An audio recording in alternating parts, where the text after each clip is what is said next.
Donc, je vais maintenant passer la parole à Alice. Donc, Alice Fan, qui est praticien hospitalier à Lyon, qui est donc reconnue pour son expertise en dermatologie pédiatrique, membre actif de la Société française de dermatopédiatrie et du groupe de recherche, et qui a une expertise encore plus particulière dans la dermoscopie. Et donc, ce sera le titre de son exposé. Donc, merci encore Alice de nous faire l'honneur d'être là aujourd'hui. Merci de m'avoir invitée à Toulouse pour vous parler de la dermoscopie. Je vais essayer de ne pas perdre la moitié de l'assistance au bout de 5 minutes. Non, mais les dermatologues toulousains sont très brillants en dermoscopie. À Les Toulouse, dermatologues en fait, toulousains beaucoup sont très brillants. Ah, c'est super.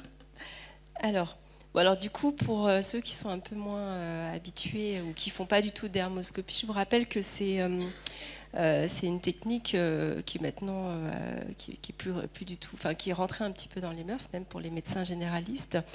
Le principe, c'est que lorsque vous regardez une lésion cutanée, même avec la loupe, vous allez être gêné par le reflet de la couche cornée. Alors que si vous appliquez un gel d'immersion, vous allez permettre à la lumière de passer cette couche cornée et du coup, vous allez visualiser des structures et pouvoir les analyser beaucoup mieux. En plus, avec un grossissement de x10 ou x20 en fonction des appareils. Maintenant, en fait, on utilise beaucoup les appareils en polarisation, ce qui évite de mettre du gel. Voilà, donc c'est ça la dermoscopie. Et cette technique a montré son intérêt avec un haut niveau de preuve dans le diagnostic précoce des mélanomes. Alors vous me direz, les mélanomes, c'est pas vraiment le problème des enfants, hein, c'est quand même assez exceptionnel. Mais vous verrez qu'il y a quand même un grand champ d'application, et notamment chez les enfants. Alors moi, ça c'est une diapo qu'on avait, qui date déjà de 2016-2017. On avait regardé les données de télexpertise.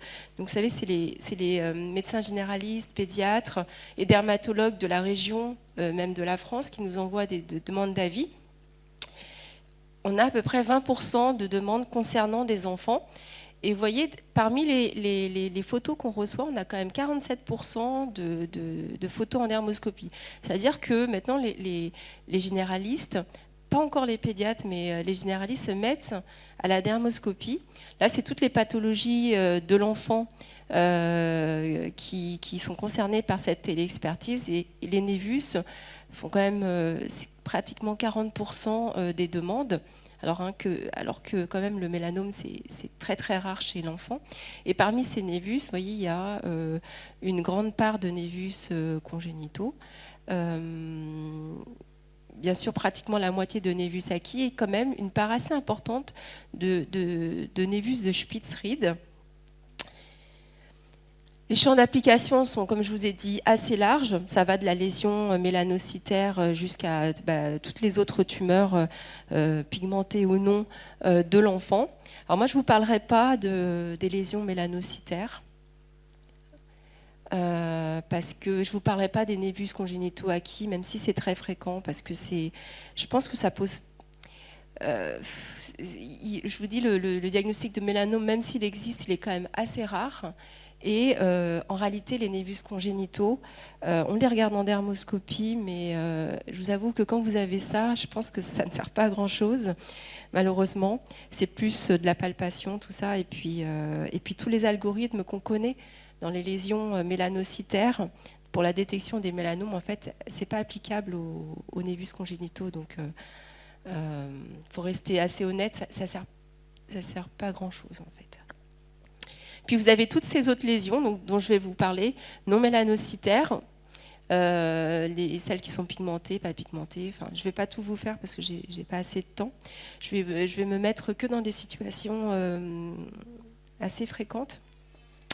Et nous, en fait, je trouve le problème premier des dermatologues, ils ont la hantise, c'est vraiment ces lésions achromiques, c'est-à-dire ces papules, que c'est un des motifs de consultation fréquents, en tout cas à Lyon, les enfants qui viennent avec une lésion rosée, papuleuse, et on se demande toujours si c'est des névus de Spitz ou pas. là, c'est un article qui date déjà, qui avait été fait par les anapathes de Paris. Donc, ils avaient regardé dans les névus de Spitz-Reed qu'ils recevaient quel diagnostic clinique avait été évoqué par le clinicien avant de l'enlever. Donc, le diagnostic, il avait été évoqué que dans 16% des cas de façon unique, et puis cité parmi tant d'autres dans 13% des cas. Et voilà tous les diagnostics qui avaient été évoqués. Vous avez les xanthogranulome, les botryomycomes, les cicatrices, les molluscomes, les verrues. Donc, en fait, plein de diagnostics différents pour une suspicion d'une lésion mélanocytaire qui pose parfois problème chez l'enfant. Donc ça, c'était quand l'anapathe éclaire la clinique. Et je vais essayer de vous montrer rapidement que si vous faites un examen dermoscopique systématique sur ces lésions, en fait, vous allez arriver à faire la part des choses et pas enlever systématiquement ces lésions achromiques de l'enfant. Je vous rappelle rapidement, sans rentrer dans les détails, que les névus de Spitz, donc c'est très fréquent chez l'enfant, enfin plus fréquent en tout cas que chez l'adulte, et ça se présente souvent comme ça, avec une papule rosée qui ne ressemble pas à grand-chose cliniquement. Mais en dermoscopie, vous avez certains critères qui sont assez stéréotypés, comme ces grosses travées blanchâtres là, qui sont de disposition orthogonale, ce qu'on appelait initialement des chrysalides. Les chrysalides, alors, ce sont des larves de papillons. Et pourquoi on les appelait des chrysalides? Parce que ces larves de papillons, en fait c'est des larves de mites. Lorsqu'elles parasitent une ruche, en fait, elles vont laisser des empreintes comme ça qui ressemblent à ces structures blanchâtres. C'est pour ça que ça avait été appelé chrysalide, mais comme personne ne sait ce que c'est, il vaut mieux décrire comme des grosses stries blanchâtres. Et quand vous faites de la dermoscopie de lésions rouges, n'oubliez pas d'appuyer. Alors quand vous appuyez, vous voyez, ça va effacer beaucoup de vaisseaux, beaucoup de structures vasculaires, et vous allez voir un peu mieux ces structures pigmentées, globulaires. Et quand vous avez ces globules bruns, vous savez que vous êtes dans une lésion mélanocytaire et non plus dans un simple bouton inflammatoire, enfin ce que vous voulez. L'appareil, alors c'est un Spitz, c'est pour vous montrer 2 ou 3 Spitz. Ces vaisseaux, en fait, en points et globules, ça c'est très caractéristique des Spitz. Ce qui est caractéristique aussi, c'est lorsque vous avez, donc là vous avez une pigmentation, donc vous savez que vous êtes dans une lésion mélanocytaire. Et lorsque vous utilisez la polarisation, vous avez ces petites stries qui ne sont pas du tout spécifiques, mais qui peuvent vous aider pour vous orienter. Alors, 3 situations cliniques, 3 enfants qui viennent pour ces petites papules isolées du visage. Alors souvent, sont des lésions du visage, donc vous n'avez pas forcément envie de faire une cicatrice tout de suite. Cliniquement, vous avez une idée? Est-ce que c'est les 3 mêmes? C'est pas facile, hein, cliniquement. Donc est-ce que vous allez tous les enlever et envoyer à l'anapathe avec une dizaine de diagnostics différentiels? Non. Donc en fait, vous allez vous aider de la dermoscopie. Alors, vous avez des diagnostics. Pour ceux qui font un peu de dermoscopie, alors c'est rien de très compliqué, hein. Donc là, en fait, vous mettez votre dermatoscope, vous savez que ce n'est pas les mêmes lésions. Là, en fait, à gauche, vous avez un patron très jaunâtre, jaune-orangé, parce qu'en fait, il est un peu pigmenté, enfin, il a un phototype foncé. C'est une lésion, un patron homogène jaune-orangé, qui est assez jaune, en fait. Celui-là, alors je ne sais pas si en projection on voit bien, mais vous avez des plages en fait rouges qui sont séparées par des travées. Vous voyez les travées blanches. Il n'y a pas de structure individualisable. Voilà, vous avez des plages rouges homogènes. Donc ça, en fait, ce patron-là, il est assez facile à reconnaître. Quand vous avez ça, vous savez que c'est un xanthogranulome juvénile. Ce sont des lésions qu'on voit très souvent chez les enfants. Et vous savez que ça va régresser, donc il ne faut pas y toucher, il faut attendre. Là, c'est un botryomycome. Vous avez des plages, enfin des sacules en fait vasculaires remplies de sang. Il n'y a pas de structure mélanocytaire, il n'y a pas de vaisseau individualisable. Et là, par contre, c'est un petit peu différent. Ce qu'on voit, c'est que vous avez des petits vaisseaux, vous voyez, qu'on voit là, des petits vaisseaux linéaires, un petit peu polymorphes. Vous avez une pigmentation en globules. Et ça, en fait, vous savez que c'est une lésion mélanocytaire. Donc là, c'est un botryomycome. Là, vous avez un xanthogranulome et un Spitz. Donc là, en fait, votre dermoscopie, elle vous a beaucoup servi. Alors, je reviens un peu sur le xanthogranulome juvénile parce que c'est une lésion qui est très fréquente chez l'enfant. Et c'est assez satisfaisant à faire comme diagnostic. Vous posez votre dermatoscope. Même sur une lésion qui paraît un peu rougeâtre, vous avez toujours ce patron jaune. Il faut vraiment que ce soit jaune et souvent avec un halo un peu plus rouge. Ça dépend un peu de l'ancienneté de la lésion. Plus elle est récente et plus vous avez ce halo, avec cet aspect qui avait été décrit en coucher de soleil. Vous voyez. Et là, quand vous avez une lésion qui est un peu plus mature, vous avez vraiment ce patron jaune. Et là, vous ne pouvez pas vous tromper, c'est un xanthogranulome juvénile. Alors je dis que c'est bien jaune parce que parfois en fait on m'adresse des gens avec des patients avec des diagnostics de xanthogranulome multiples, comme ici à gauche. Mais en réalité, quand vous faites une dermoscopie, c'est pas tout à fait jaune. C'est pas le jaune des xanthogranulomes, c'est un jaune un peu brun. En fait, c'est un brun chamois avec cette pigmentation là, cette réticulation fine. Et ça, en fait, c'est ce que vous avez dans les mastocytoses, en fait. C'est ce que vous avez dans les mastocytoses, puisque vous avez une stimulation de la mélanogénèse. Et du coup, vous avez cette réticulation, d'où le nom urticaire pigmentaire. De fesses, avec ces petites lésions-là. Donc si vous avez... Alors, peut-être que l'image n'est pas forcément hyper bonne, mais là, c'est plutôt jaune, en fait, avec ce halo érythémateux autour. Donc ça, c'est un xanthogranulome. Alors que là, vous voyez, c'est pas pareil. Vous avez ces vaisseaux en point, en globules et quelques stries. Et donc ça, vous savez que c'est un Spitz. Donc ça, vous pouvez le laisser. Ça, éventuellement, l'enlever. Pareil, deux fesses, deux ambiances. Donc là, vous avez une lésion rouge. Bon, si vous ne voyez pas très bien, là, on voit qu'il y a des stries. Bon, je vous ai dit que ce n'est pas très spécifique. Parfois, vous avez un peu de fibrose superficielle. Si vous appuyez, vous voyez mieux ces structures mélanocytaires, en fait. Et là, vous savez que vous êtes dans le cadre d'une lésion mélanocytaire. Donc ça, c'était bien un Spitz. Là, en fait, vous avez des sacules vasculaires. Là, c'est une petite croûte. Vous avez ces travées qui sont un peu moins bien nettes que tout à l'heure parce que, en fait, avec cette zone, en fait, vous avez des frottements, donc c'est un petit peu plus flou. Mais là, c'est un angiome, ou un botryomycome. Et du coup, ça vous permet comme ça de faire des diagnostics cliniques très satisfaisants sans avoir à faire l'exérèse systématique, surtout sur le visage des enfants. Vous voyez. Alors là, cette diapo, c'était pour vous dire que, bon, là, vous avez fait un diagnostic à gauche, ces sacules vasculaires avec ces travées, vous n'avez pas de vaisseau à l'intérieur. Donc ça, c'est un botryomycome. Donc c'est tout bête. Quand vous avez là, on pourrait se dire, tiens, ça ressemble un peu, mais en fait, non. Vous voyez, en fait, les botryomycomes, vous ne devez pas avoir de vaisseau à l'intérieur. Si vous avez des petits vaisseaux comme ici, c'est déjà une lésion mélanocytaire, vous voyez. Donc là, c'est un névus dermique. Avec ces vaisseaux, on ne voit pas bien, ces vaisseaux, il n'y a plus de piles, je crois, ces vaisseaux en virgule. Je ne sais pas si on peut... Non, je ne peux pas. Là, il y a des petits vaisseaux en virgule, là. Donc ça, vous avez... Ce sont des lésions... Enfin, c'est un névus dermique, pardon, névus composé.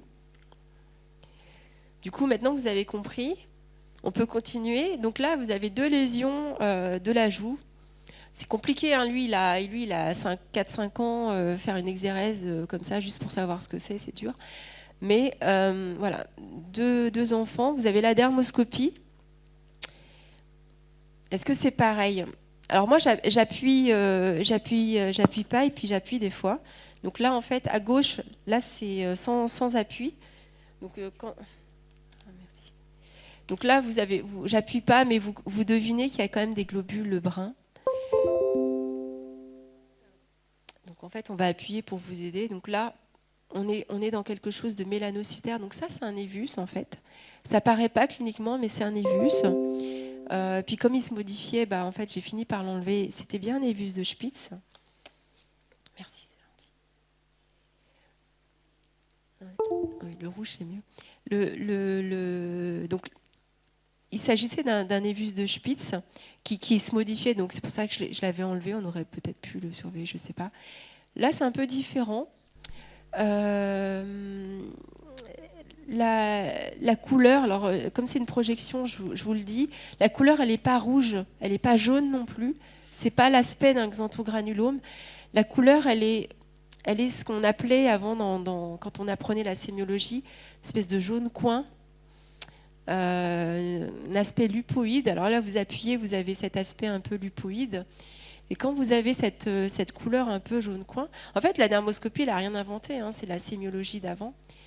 Quand vous avez cette couleur, vous savez qu'on vous apprenait qu'il fallait penser à tout ce qui est granulomateux. D'accord ? Donc tout ce qui est granulomateux, donc il y a quelque chose d'assez fréquent, granulomateux, enfin fréquent.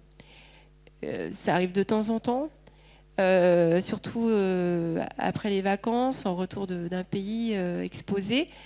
Là, en fait, bon, celle-là, elle n'est pas facile, mais vous avez des structures qui peuvent vous aider, ces structures un petit peu jaunâtres. Je vais vous montrer une photo plus facile. Donc lui, il a la même chose. Il a cette lésion-là, avec, vous voyez, ces structures qui ont été décrites en larmes, structures jaunâtres en larmes. Hop, voilà le schéma de la description. Il y a quelques vaisseaux qu'on ne voit pas très bien ici, j'avoue, mais il pourrait en avoir.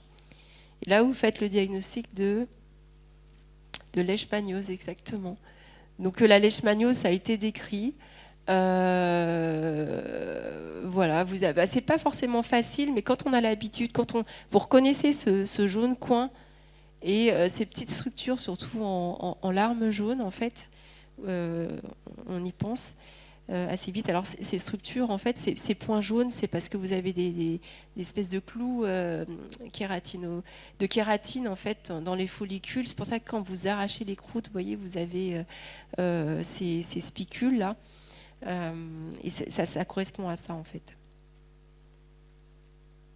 Donc là, vous avez deux lésions. Là, on pourrait penser que ce sont des molluscomes. Là, c'est un molluscome. Les molluscomes, ça, c'est un très beau molluscome. Hein, moi, je regarde tout en dermoscopie, hein, même les molluscomes. Donc, vous avez ce petit cratère avec ces vaisseaux qu'on décrit en couronne, qui ont des extensions vers le centre, mais ça traverse jamais le centre, hein, par contre. Donc ça, c'est le molluscome typique.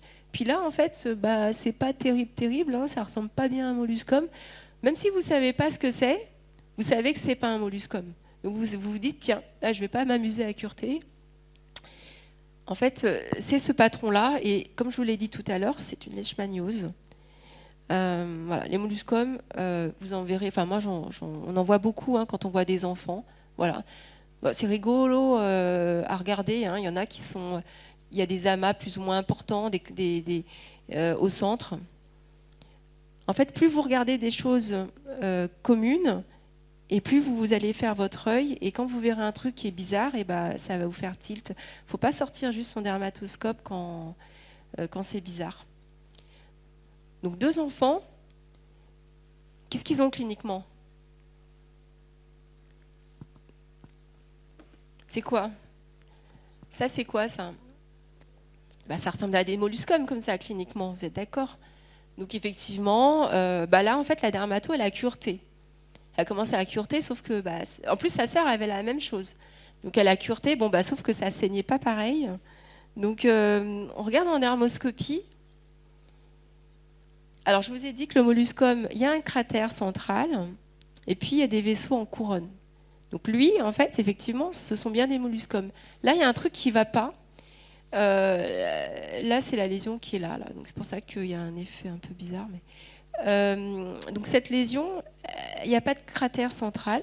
Et puis les vaisseaux, en fait, vous voyez, ils ne sont pas du tout en couronne. Ils sont arborescents, linéaires, arborescents sur toute la surface. Donc ça, ce ne sont pas des molluscomes. Bon, même si vous ne savez pas ce que c'est, donc ça, ce sont pas des molluscomes, il ne faut pas les cureter. Il y a un problème. En fait, ce sont des tumeurs dermiques qui soulèvent le derme et donc qui font que vous avez une élongation des vaisseaux, des capillaires superficiels. Et ça, en fait, c'est ce qu'on voit dans les trichoblastomes. On a quelques familles d'enfants qui ont des trichoblastomes multiples isolés. On ne sait pas trop encore à quoi c'est dû, on n'a pas de gène. Mais voilà, il ne faut pas les confondre avec des molluscomes contagiosum. D'autres lésions du visage, uniques, hein, c'est des enfants qui n'ont rien d'autre par ailleurs. Hein.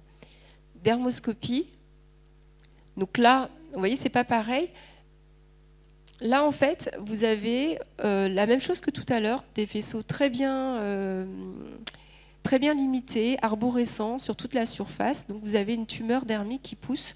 Alors que là, en fait, c'est assez flou, même s'il y a 2 ou 3 vaisseaux, et vous avez une structure un peu blanchâtre, et là, c'est même bleuté.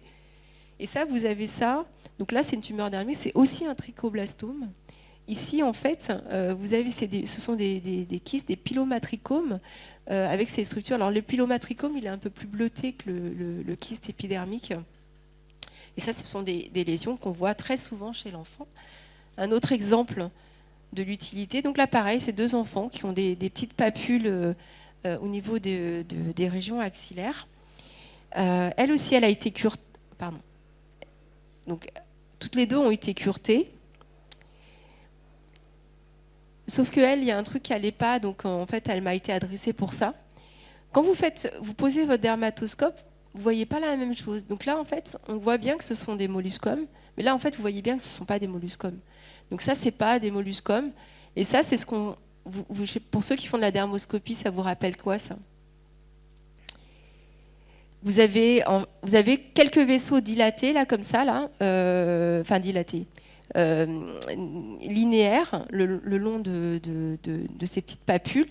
Vous avez des petits points gris-bleu. Où est-ce que vous trouvez des points gris-bleu ?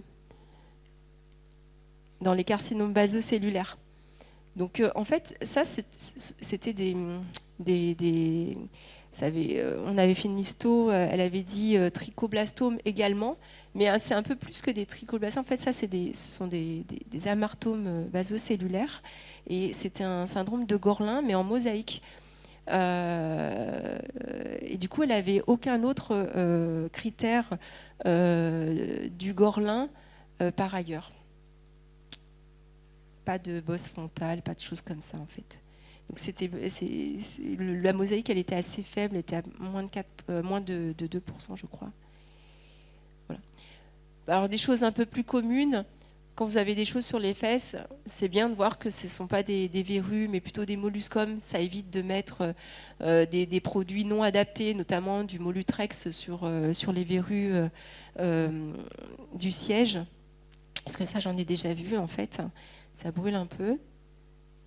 Les verrues, c'est aussi sympa à voir en dermoscopie. Bon.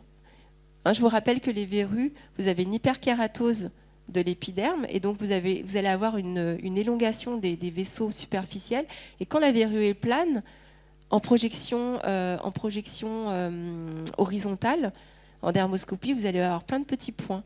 Et plus elle s'épaissit, et plus quand vous écrasez votre dermatoscope, et ben vous allez avoir ce genre de choses en virgule. Mais attention, la virgule, elle est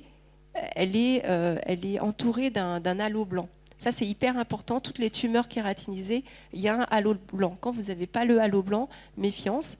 Et plus la verrue, elle est grosse, donc dans les papillomes, et plus vous avez ces élongations, toujours avec ce halo blanc. C'est important, le halo blanc. Je vais vous montrer pourquoi. Donc là, vous voyez, là, c'est une verrue. Vous avez ces petits vaisseaux comme ça, toujours avec un truc blanc autour. C'est assez régulier. Là, en fait, vous avez aussi ces petits vaisseaux en point, sauf que vous n'avez plus cet aspect régulier. Là, c'était un spitz. Donc là, vous pouvez faire la différence entre un spitz et une verrue en dermoscopie.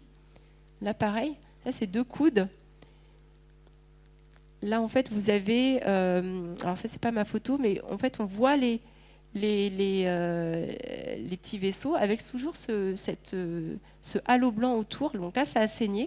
Donc ça, c'est typique d'une verrue. Alors que là, en fait, ça a été pris pour une verrue, mais en réalité, les vaisseaux, ils sont comme ça, glomérulaires. En fait, si on regarde de près, parce que là, vous êtes un peu de loin, en fait, ça fait des espèces de glomérules, là, avec des vaisseaux très différents, plus ou moins petits.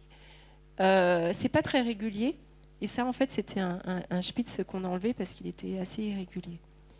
Ces halos blancs, c'est important parce que quand vous avez ces petites lésions isolées, vous voyez là, vous avez ce vaisseau là en épingle à cheveux, mais il n'y a pas de halo blanc. Et quand il n'y a pas de halo blanc, ça ne peut pas être une tumeur kératinisante. Et ça, c'est très suspect. Donc ça, on l'a enlevé, c'était un mélanome. Et ça, c'est un botryomycome qui a saigné. Vous avez ces lacs vasculaires et vous n'avez pas de vaisseau individualisé. Là, on va aller vite, mais c'est un peu pareil. Ça a été pris pour des verrues. Là, c'est une verrue, mais là, vous avez des structures mélanocytaires. Et donc ça, vous savez que ce n'est pas une verrue. Donc c'est un mélanome aussi. Petit bébé, c'est ça qu'on regarde. Là, il a un peu la même chose. Il n'a rien d'autre par ailleurs. Donc je vous montre direct la dermoscopie parce que vous êtes très bon. Alors vous faites le diagnostic de... C'est ça qu'il faut voir. Donc c'était là, donc c'est une gale. Donc la gale, c'est le classique de la pédiatrie. C'est vraiment utile d'avoir un dermatoscope. Ça vous évite de faire des traitements un peu à l'aveugle. Je ne fais jamais d'ailleurs. Donc la gale, vous voyez, c'est ça qu'on voit en dermoscopie. Hein, le petit rostre, tac, la partie antérieure et puis l'abdomen là. Je sais jamais si c'est les œufs ou du caca, je ne sais pas. Hop. Donc c'est le signe du delta plane. Et puis, on regarde, c'est vrai, souvent les régions palmoplantaires, mais si vous regardez les nodules scabieux, vous avez souvent aussi le sarcopte. Il faut juste mettre un peu de gel, parce que vous êtes gêné par les croûtes, mais vous voyez toujours le petit sarcopte. En fait, je vous montre quelques photos rapidement, parce que c'est joli. Sous les ongles, vous voyez là, sous l'ongle de ce bébé, là, il y en avait plein. Donc n'oubliez pas les ongles quand vous traitez la gale. Là, c'est au niveau des oreilles, des fois on en trouve un peu partout. Et puis c'est rigolo, des fois, ça égaye un peu ma journée. Voilà, hop. Vous avez reconnu, vous avez 3 diagnostics différents là, que vous pouvez faire peut-être à l'œil nu, mais c'est plus facile parfois en dermoscopie, surtout quand on devient presbyte. Hop. Vous arrivez à faire le diagnostic, je vous mets un peu plus, je vous grossis la photo parce que c'est pas facile. Donc à gauche, il est là. Bah, c'est un sarcopte, vous ne le reconnaissez pas, là il y a le delta. Là ici, c'est un morpion. Puis là c'est un pou.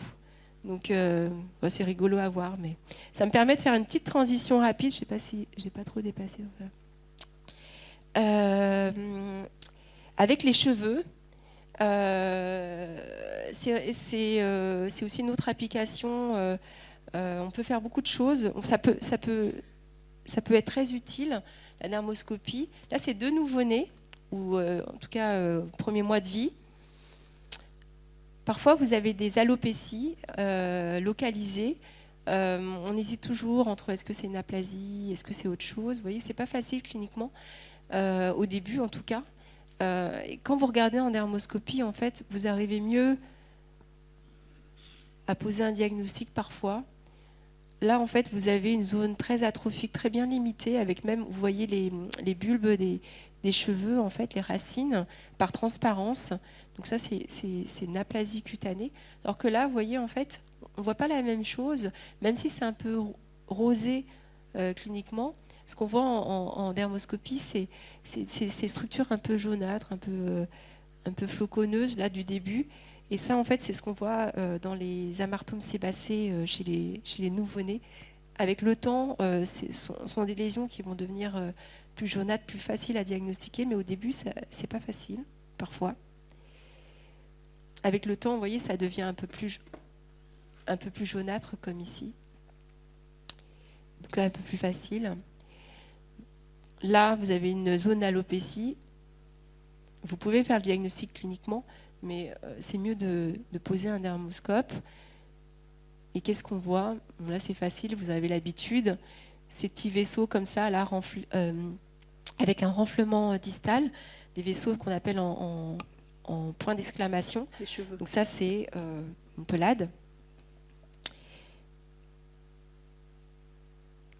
Alors, il y a beaucoup de médecins qui nous envoient des enfants pour des problèmes d'alopécie et maintenant qui traitent systématiquement avec du Lamisil. Alors, c'est bien hein, au moins de regarder en dermoscopie si vous ne voulez pas faire le...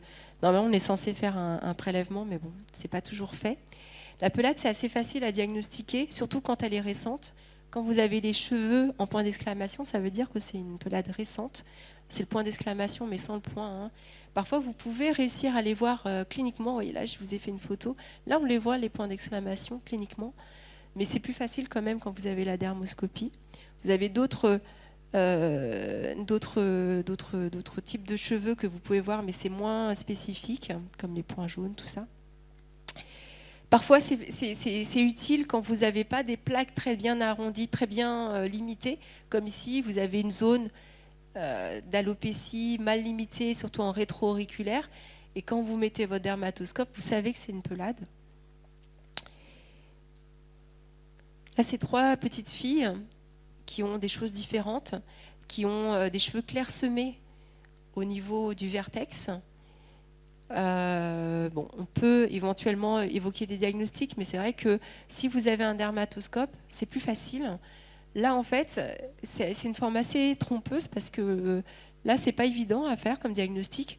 Mais si vous avez, vous voyez là, on a mis le dermatoscope et là, on les a vus, les cheveux en point d'exclamation, là, tout ça, là, c'est caractéristique d'une pelade. Vous pouvez pas vous tromper. D'ailleurs, en 3 mois, elle a tout perdu. Ici, en fait, il n'y a pas ces cheveux. On a plutôt des cheveux de calibre différent, avec des cheveux, vous voyez, fins, d'autres un peu plus épais. C'est plutôt une zone un peu clairsemée.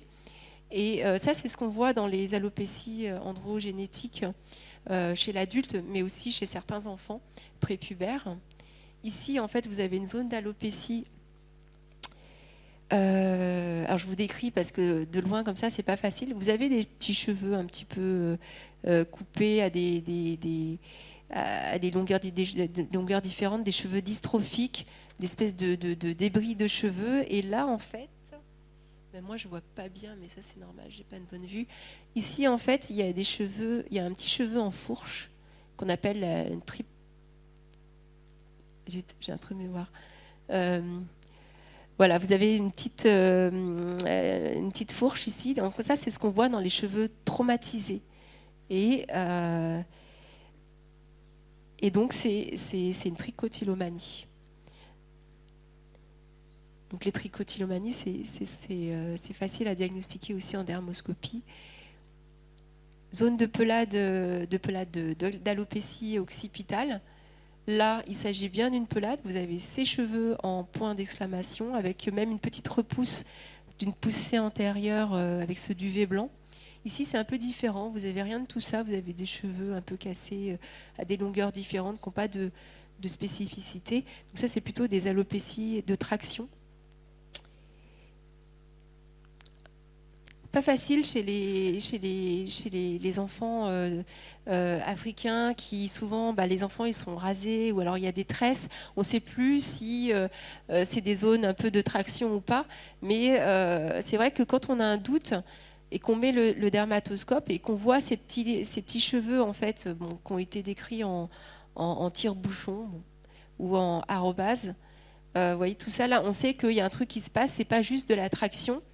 Et ça, c'était une teigne. C'est pas facile, hein, donc si vous avez ça, il ne faut pas hésiter à prélever. Vous voyez, là, il n'y a pas grand-chose, mais quand même, le prélèvement a été positif. Là, vous avez des cheveux, vous voyez, il y a un peu de squame au niveau des cheveux, périfolliculaires, et puis des cheveux cassés, un petit peu tire-bouchonnés. Puis là, en fait, c'était pour vous montrer que si ce n'est pas une teigne, vous n'avez pas ça, en fait. Vous n'avez pas des cheveux cassés. Bon, là, il avait de l'eczéma. Vous n'avez pas ce genre de choses. Vous pouvez toujours faire un prélèvement, mais là, vous sentez que ce n'est pas une teigne. Donc, c'est quand même assez utile dans ces cas-là. Voilà, donc normalement je suis dans les temps. J'espère que je vous ai montré, j'ai essayé de rester sur des situations faciles, des situations qu'on voit pratiquement tous les jours, et j'essaie de vous montrer que la dermoscopie, c'est quand même utile. Il faut la sortir même pour des choses comme des verrues, des molluscums. Ça évite de passer à côté de choses hyper rares. Et puis si vous n'êtes pas convaincu, vous pouvez toujours donner aux enfants, ils aiment bien jouer avec. Ou alors ça, c'est une proposition des internes de Lyon, hein. Vous pouvez faire ce que vous voulez avec, c'est sympa aussi. Voilà, je vous remercie.